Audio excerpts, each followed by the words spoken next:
आपके पास तो अभी पूरी रात बाकी है।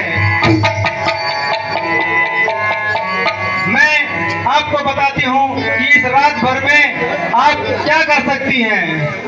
पहले दिखलाओ तिरिया चरित फिर मांगो उन वरदानों को।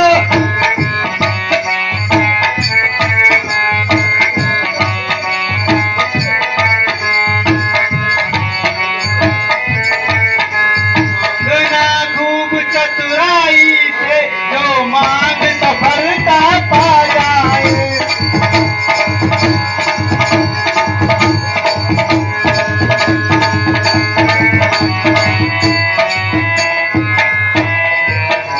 फिर मांग न जब बरसा तुम जब राम की सौगंध खा जाए।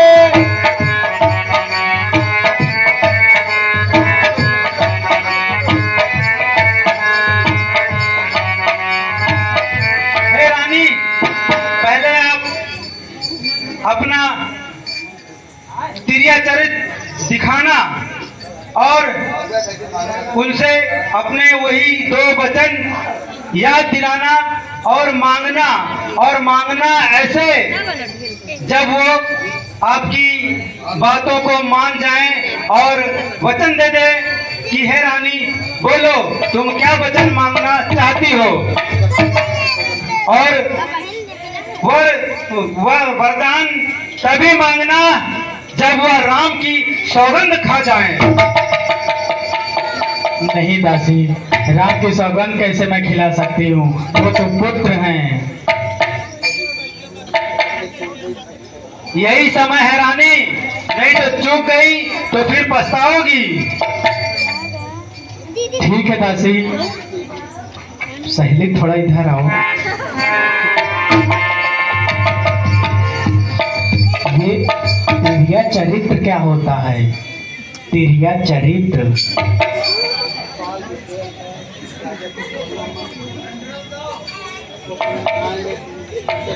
आपको भवन में जाना और अपने बाल बिखेर देना और सारा श्रृंगार फेंक देना, उतार देना और सैया पर नाराज होकर के लेट जाना। जब राजा आए आपको मनाने तो रूठी रहना और मनाना मानना मत जब तक वो वरदान देने को राजी ना हो जाए।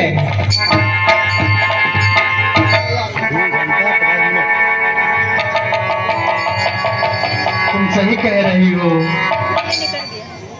अब मुझे एहसास हो गया है।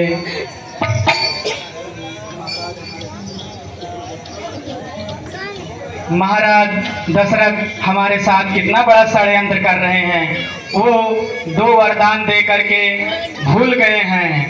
अब मैं उनको याद दिलाऊंगी और जैसा बोला है वैसा ही करूंगी।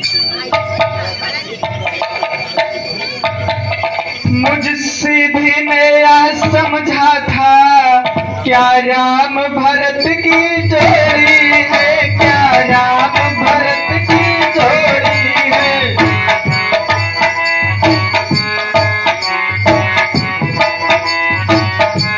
दासी, दासी जी रानी, इधर आओ। दासी तुम पर बारी जाऊं दीवार कपट की तोड़ी है। दासी तुम पर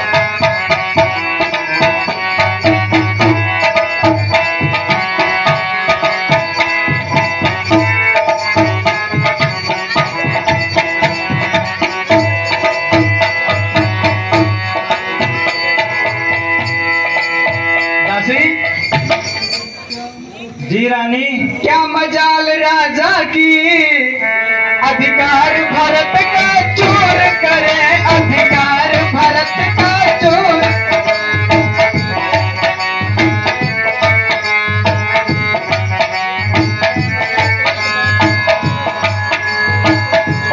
मैं एक बात बताती हूँ तू कर उसको मंजूर करे।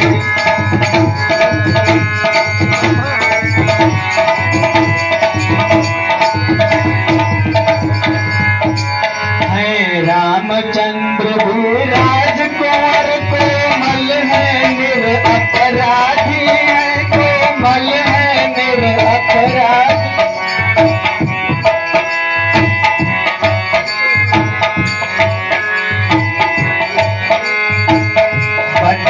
14 बरस बहुत हैं, 2-4 बरस ही काफी है।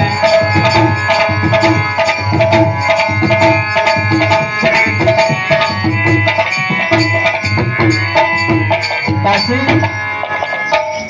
जी रानी, तुम्हारा वचन तो ठीक है, लेकिन ये जो भरत राम को 14 वर्ष का वनवास कह रही हो, ये गलत है।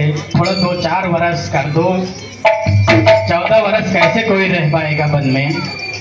हे रानी, आ गई जो नाव किनारे पर तो चलती फिर तूफानों पर।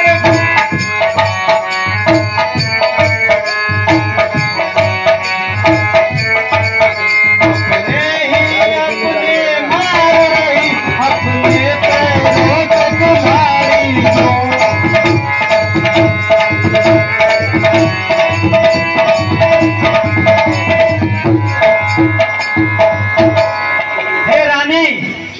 जब नाव किनारे पे लगी है तो क्यों नाव को तूफान की ओर लेके जा रही है? 14 वर्ष वनवास हम इसलिए कह रहे हैं क्योंकि राम इन सभी के दिलों में बसते हैं। देखिए कितने प्रजा है राम के लिए बैठी यहाँ पर, सभी के दिलों में कितने उतावले हैं राम राजा बनने के लिए। अगर 2-4 वर्ष वनवास राम का रहेंगे तो ये क्या प्रजा राम को भूलेगी? भूलेगी कभी? बोलिए, कभी राम को भूलेगी तुम 2-4 सालों में? नहीं ना। इसीलिए 14 वर्ष का वनवास अगर आप मांगोगी तो राम 14 वर्ष में रहेंगे तो ये सारी प्रजा उन्हें भूल जाएगी, नहीं तो बाद में भारत को कोई भी राजा स्वीकार नहीं करेगा। ठीक है दासी, मैं कोप भवन में जा रही हूँ, लेकिन दासी मुझे प्रिया चरित्र नहीं आता है। जैसा कि अभी मैंने बताया,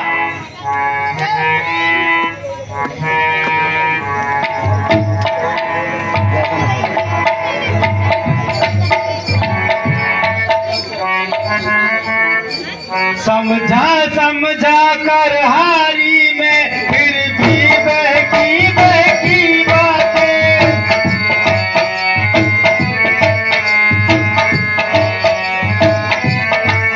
जो करे तुम्हारा सर्वनाश उस पे क्यों दया दिखाती हो?